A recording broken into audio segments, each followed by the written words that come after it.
All right, welcome back. Hello. Hi. Hello. Today is Friday the 15th. Welcome to Supernova. Nova Romero, our amazing city clerk. And what's your name again?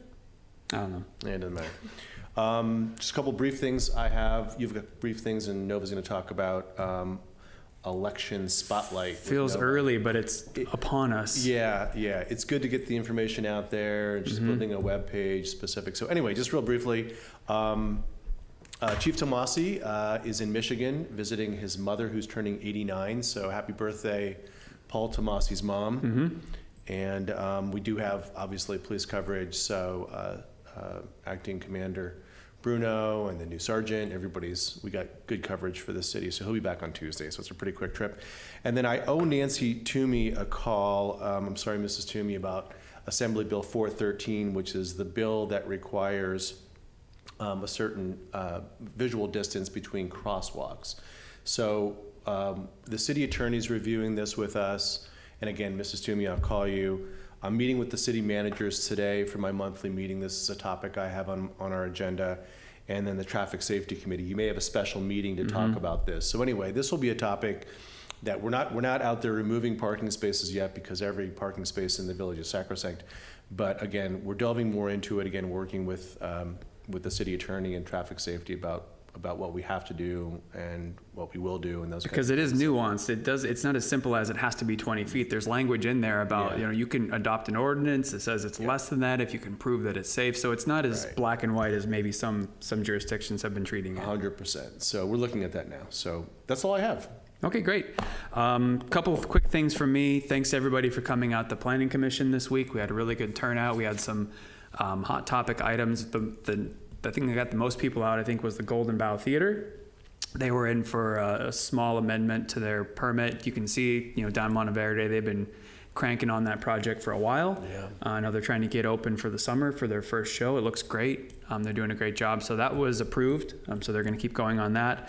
And then one of our Carmel treasures, the Hansel and Gretel house, up behind the police station area, there was a garage that was approved to be added to the site. Really well done. It went through the Historic Resources Board, all that stuff. So congrats to the owners of that property and the architect for coming up with a really sensitive, great project for that. And then the only other thing that I want to just remind people is that the application process closes today at 5 o'clock for the police building tour on March 29th. Yep, 2 weeks from today. We've got about 30 people signed up at this point. And so thanks to everybody. So we'll do our police station in the morning, and those that want to travel on their own to Salinas, we have been coordinating, you've been coordinating, and the chief has been coordinating with the Salinas PD for doing a tour of their building. Yeah, and that'll probably be about 1:30 or so. That's right. Yeah, we're not providing transportation. It's self-transport, but we will be there helping facilitate the tour though. Yep. And that's what I got. Great, thanks. Nova? Over to Amazing City Clerk. All right, thanks. So yeah, this is an exciting part of my job is being involved in the local elections. Just so everybody knows, the City of Carmel has an election every November in the even-numbered years, and that's for the seat of mayor and 2 council. The mayor's seat is a 2-year term, and then the 4 council members are 4-year terms, and they're staggered. So the city consolidates its election with the Monterey County Registrar of Voters, so we don't do a special one-off election for this anymore.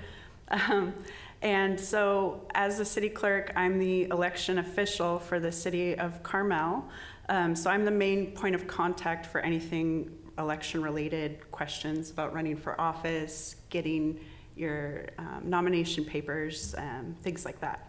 So if you have a question, you can always call or email me. And I do have an elections page on the city's website with just kind of basic information right now. I will be making an update soon with more details about deadlines for this upcoming election, which is November 5th. So did anyone have any questions for me? So who can run for mayor or city council seat? Okay, it's a great question. So to be eligible to run for mayor or city council, you have to be 18 years or older and a resident of Carmel-by-the-Sea. We're all out. And me too. And registered to vote in Carmel at the time that your nomination papers are issued. And dogs cannot run. No, unfortunately. Yeah, we not. got that question a couple years ago. A high school kid wanted to nominate his dog. I think in a town like this, a dog might actually win. We love our dogs so much. So what are nomination papers? What are those, Nova? So every election cycle begins with a nomination period, which is the specific time where you can collect signatures from registered voters. Mm-hmm. And also the nomination period, you also receive these papers and turn them in during this period. So this year, for the November 5th election, the nomination period begins July 15th to August 9th. So to get these nomination papers, you have to make an appointment with me. So starting in early July, you can call me to make this appointment. And that's where I issue you these papers and forms that you need. Mm-hmm. And it's also called polling papers, if you've ever heard that term. I don't know who made that up, but that's what they call it. You should call it pushing papers. Yeah, I should, No, because I'm so, pushing it over to you. Yeah, exactly. So, but people can and should contact you if they're even thinking about Yeah. running prior to that. Yeah, So, you don't have to wait till July. You can Please, contact yeah. me now if you have questions. just like the rest of our offices, we're here to try to help. Yes, very much so. And so I just wanted to mention like kind of the basic process for Yeah. running for council. So firstly, you want to make sure that you're a registered voter in Carmel, because that's a requirement. And hopefully everybody already knows if you're registered, because we just had a primary. So if you already know, that's great. But if you're unsure, you can just go online to the Secretary of State website and check your status. Or you can just call directly the Monterey County Elections Office. I'll give the number 831-796-1499. So once you have that out of the way, again, you can contact me now if you have questions, but you need to make an appointment with me to pull your nomination papers. So that appointment would be sometime in July, after July 15th. At this appointment, which is usually about 1 hour, I give you your nomination papers, which is the form where you have to collect 30 signatures. And other forms that you need, such And the as 30 signatures have to be registered voters in the village. Yes. So when you're circulating and getting these signatures, you'll want to ask them, are you registered in Carmel? Right. And make sure before they sign. And you always recommend they get a few extra just in case. Yes, that's why you get 30, because the requirement is actually only 20, but we say get 30, just so you have a little bit of a buffer. So it's always a good idea to check. And then, so at this appointment, I give you these forms, I give you the deadlines and information that you need. And then it's a lot, because there's your statement of economic interest, Form 700, and other like campaign finance forms that I Right. go over with you during this appointment. So then, during this period, the person will collect their signatures and complete their other forms. Then you make another appointment with me to file them. Second appointment is a lot shorter. It's like 10, 15 minutes. You file these papers with me. I check through, make sure you met the requirements.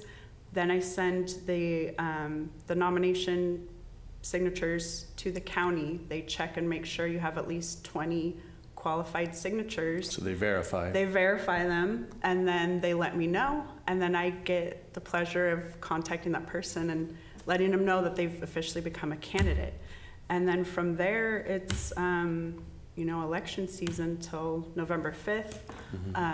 There's some other forms in that period that you have to file about campaign finance. Right. But I go over all of that at the initial appointment. Great. So it's an exciting time. I actually really think this is the most fun part of my job, and I love doing it. So yeah, I don't think- hesitate to call. if And you have questions. you do a great job at it here and in your prior positions in the same role. For some clerks, they find it very stressful. So, but again, you're very poised and you have it well organized. And so you're building a new web page. Your contact information is on the website. So again, people can contact you tomorrow. And then my suggestion is that we do this, so this is March, maybe we do this again in May. And maybe in June again, just to continue to get the word out to people about the process is opening, contact you, take some time to come and visit you about pushing papers and all those kinds of things. Yeah, I mean, I plan to keep everybody as informed and updated about when things are starting, Right. as much as I can. So Yeah, this is I would say, you know, there's two extents to which the city staff is involved in the election. One is the city clerk providing the necessary paperwork to run for office. And number two is Brandon and I getting information and answering questions to candidates. And again, as we've done in the past, we will have all the questions that are asked, and we'll post answers so that all candidates in the entire community can see what people are asking. You know, it won't be associated with a particular candidate, but here was a question that was asked, and here's the answer. So again, making sure that everyone has equal access to information, and that's what we're all about, obviously, transparency and access to information. So, well, this has been wonderful. Thank you. Yeah, thanks, Nova. What did I No, miss? I think that was great. And we've talked before on this about how important the city clerk position is within the city. It's more than just, you know, facilitating the city council meetings and calling roll. Like, that's a very small part of what you do, actually. This is, you know, a city clerk position is so integral to the operation of a city, and this is just a really good example of that. So thank you, Nova, for all you do, and you do a great job of it. thanks. Yeah, thank I you. love it. Yeah. Well, I guess that's it. That's it. Okay, well, you know how we say goodbye, right? Take good care. That's right. All right. Take good care.